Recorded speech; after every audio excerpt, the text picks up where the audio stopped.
These waters are pretty well infected with sharks. So one of them you saw tried to jump out of the boat, and I told him to get back in there real fast. So he did.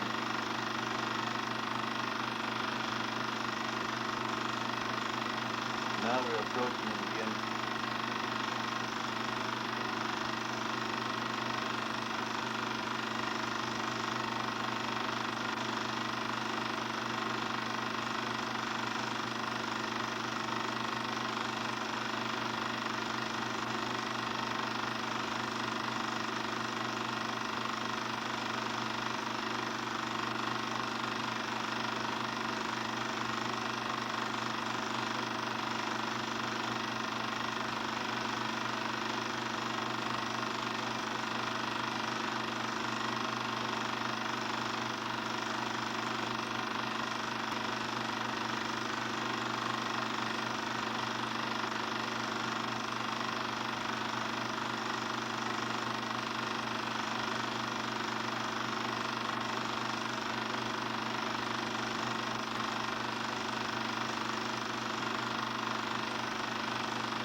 Well, at this time, they kept telling us that there was another aviator out there that wasn't with the group, and we said we'd try to look for him as soon as we got the others picked up, but we were lucky. His life jacket was only half inflated, and he had to keep swimming a little bit to keep him afloat. He'd been in the water for about 4 hours, and he was just about ready to go under. He said he'd given up.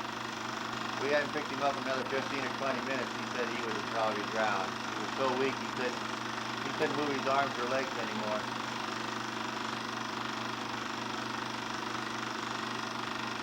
And there goes the plane home that took us to where they were.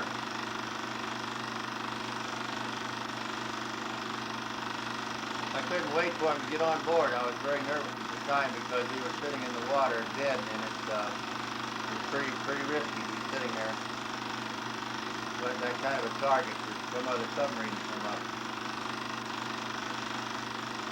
I was listening in one ear, but I was looking hard around.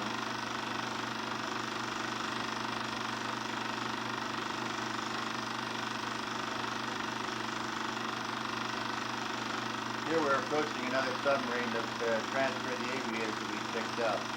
They were on their way home, and we had another couple of weeks on station, so we didn't have room for them, so we wanted to get them home as soon as we could.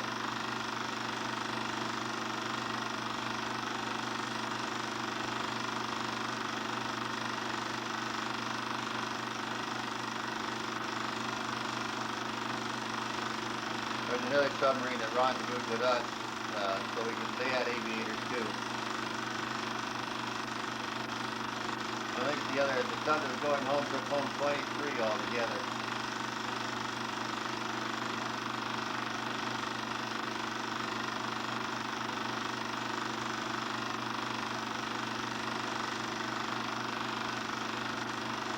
It was almost too rough to do it, but we had to do it anyway.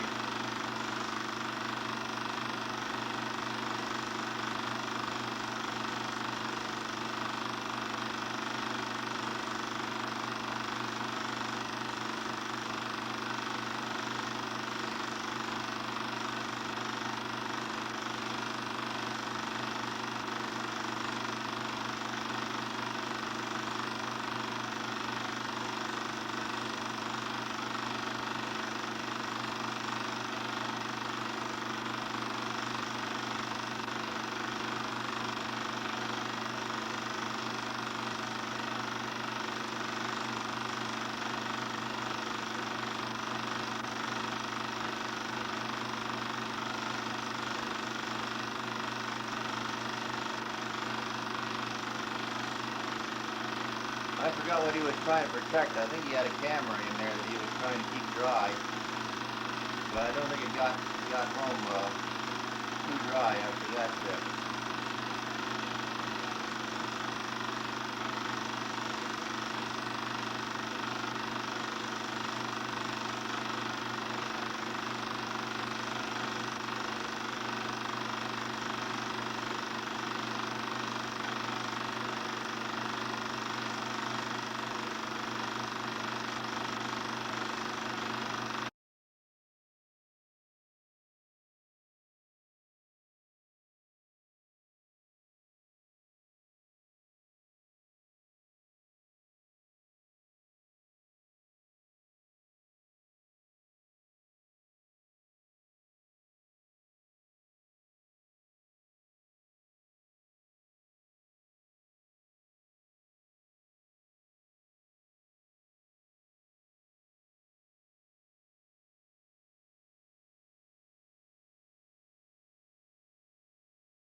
Who rescued him at sea. Well, he found that Navy commander retired and living in North Georgia. Fox 5's Doug Richards takes a closer look now at who will reunite this weekend and why. Bob Thomas is retired and enjoying it. He lives on Cape Cod. He and his wife Jean are active and healthy. But for most of his life, a mystery nagged at Bob Thomas. 52 years ago, when Thomas was a young Air Force sergeant in World War II, a Navy commander saved his life. And Thomas never knew who he was. I always figured I owed him a heck of a debt. My family is eternally grateful that he showed up when he did. In the summer of 1945, Bob Thomas was a gunner on a B-29 bomber assigned to raids on Japan. It would be at the hands of the Japanese. But then suddenly from the depths, the submarine USS Springer surfaces. And with they certainly will never forget John Bauer's courageous rescue in enemy waters. What you and your crew did was in the finest traditions of the United States Navy, in my estimation. And thank you, thank you, thank you again. I told him I was going to say that. Good. Thank you, sir. And this is the plaque. That's the history. Incidentally, the film that you saw of the rescue was the first experimental color film produced by Kodak. Those participating in the reunion today say it's something they will cherish for the rest of their lives. Not only the film looked great, but the guys looked great, too. They were in great shape. They were awful young then. Yeah. Coming up. Was shot down over the Pacific Ocean. And despite the danger of another Japanese attack, an American submarine crew saved the lives of the plane survivors. In Marietta today, they all got together for the first time since that day. WGNX News reporter Letitia Mao was there for that reunion.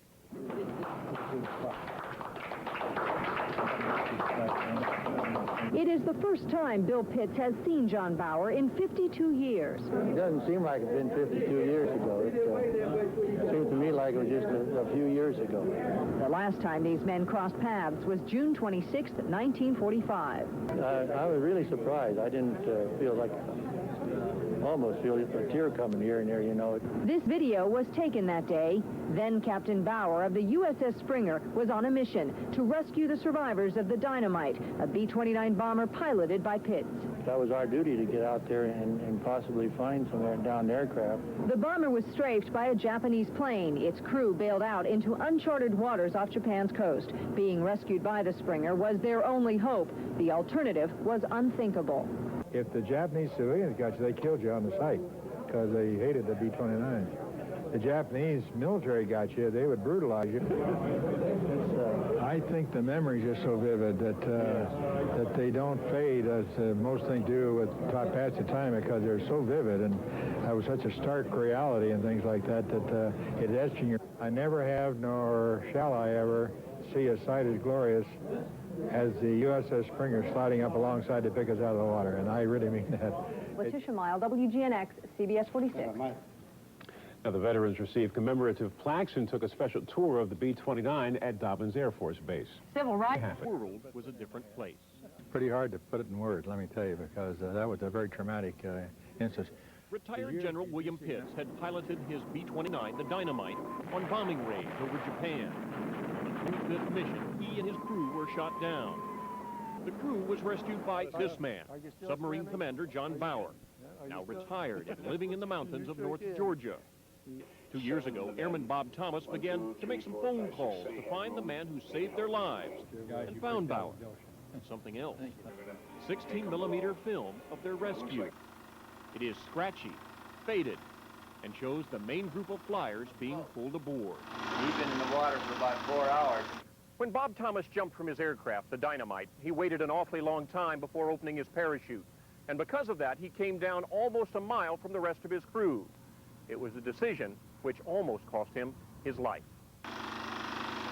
Bauer and his sub, the Springer, were exposed in shallow enemy waters, and Thomas was somewhere out there in the ocean, all alone. It was sad. I mean, it could have been disaster for me too, and my men. But I took that into account, and I was a little nervous. And so was Thomas. And I thought, oh my God, they don't see me. And what happened is they turned to pick up the other 7 people and then came to get me. Bauer hung in there and dispatched swimmer Bill Catt, who pulled Thomas in, waterlogged from nearly 4 hours in the cold waters. And the guys were pulling him up onto the deck, and I heard him say, God bless the Navy. And it sent chills through my body. And he put his head down and gave us one of those real happy smiles, you know, thank God I'm alive type of thing. It was one of those things that you remember. Now this gulf of 50 years has been bridged. Friends and family can share photos, memories, and videotape. They're just a great bunch of guys, and they took good care of us. And we're here today because of them. I pictured you as being a little taller. Oh, I've shrunk. You shrunk a little. Russ Jameson for CNN, Marietta, Georgia.